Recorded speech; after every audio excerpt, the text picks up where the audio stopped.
Так, шашымды жудым, аяқ киім тазаладым, одеколон септім, анан алдым. Так, в принципе, дайым. Надира, қайдансың? Ал, достар, кеттік. Надира мен киноға кеше өздеріңіз көргендей. Енді қызықтың бәрі қазір алда болады. Историяның бірде-біреуін жібермей қарап отырыңыздар. Киноға барғанымызды бәрін салып отырамын ғой, короче. Қызық болайын деп тұр, күтіңіздер. Міне, достар, наконец-то кездестік, достар. Міне, Надирамен киноға келдік. Надира, қалайсың? Өмірде албастысың ғой деймін. Ойнайды тұр. Сол, короче, достар, ана кинотеатрға келдік. Қалайсың? Нормально. В общем, достар, дальше историяны күтіп отырыңыздар, қазір дальше салатын бол. Мынандай попкорн алатын жерге келдік. Надира, ақша бар ма? 5-шіге ақша деп айтқам кеше.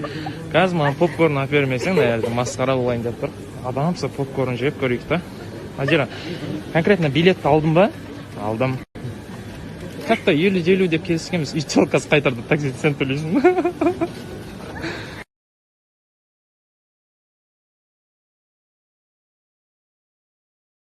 Ал, достар, міне кино театрдан шықтық. Қазір киноны көріп шықтық. Екеуміз де түсінген жоқпыз, не туралы кино болғанын. 2,5 сағат болды. 2,5 сағат болды. Қоймайды, короче, енді киноға кіріп баратсам, құшақтай ма, қолымнан ұстай ма, короче. Масқара, ұятсыз қыз екен де. Саған ұнады ма кино? Ну, ладно, енді киноны қойғаш, кино ұнады ғой, енді мен ше? Сен ба? Иә, конечно. Жақсы өте. Көз тимесін. Емес. Шол көз алып келем ғой. Маған Надирадан барлық жағы ұнады, просто бірақ носы бар екен, үйленген екен. 2 балам бар дейді, оны кеше прямойда не үшін айтпадым десем, типа, елдердің көзінше айтуға ұялдым дейді. Қазір? Сол қазір күйеуін күтіп тұр, күйеуі мені апарып істейді. Короче, блогерға жіберген соң.